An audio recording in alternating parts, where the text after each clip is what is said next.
Opus एक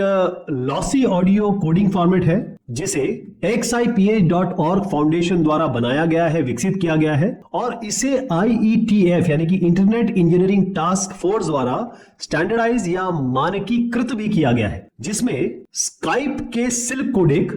Skype का जो सिल्क कोडेक है और xiph.org का जो सेल्ट कोडेक है, दोनों की तकनीक शामिल है। सिल्क और सेल्ट ऑपस एक पूरी तरीके से ओपन, खुला, रॉयल्टी मुक्त, रॉयल्टी फ्री, बहुत बढ़िया, वर्सेटाइल, अत्यधिक बहुमुखी ऑडियो कोडेक है। इसे एक ही फॉर्मेट में स्पीच और जो नॉर्मल ऑडियो है, सामान्य ऑडियो जिसे हम कहते हैं, उसको कुशलतापूर्वक कोड करने के लिए बनाया गया, डिजाइन किया गया है, जिससे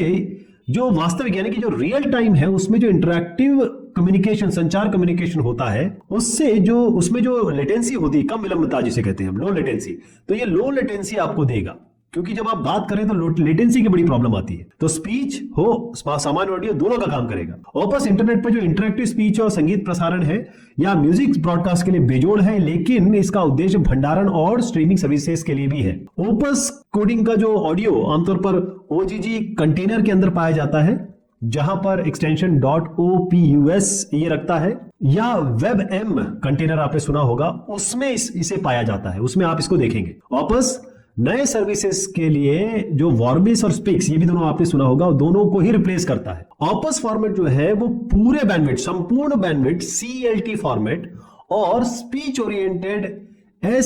जो सेल्ट मैंने आपको बताया था, सेल्ट फॉर्मेट के कॉम्बिनेशन पर आधारित है। दोनों को भारी तरह से मॉडिफाई किया गया है, दोनों को। जैसे CELT ये MDCT यानी कि मॉडिफाइड डिस्क्रीट कोसाइन ट्रांसफॉर्म पर आधारित है, जिसका उपयोग ज्यादातर संगीत कोडेक्स में बेहतर प्रेडिक्शन के लिए फ्रीक्वेंसी डोमेन में CELP तकनीकों का इस्तेमाल करके किया जाता है, जबकि सिल्क स्पीच को मॉडल करने के लिए LPC यानी कि लीनियर प्रिडिक्टिव कोडिंग और एक optional long term prediction filter, इसका इस्तेमाल किया जाता है सिल्क के लिए।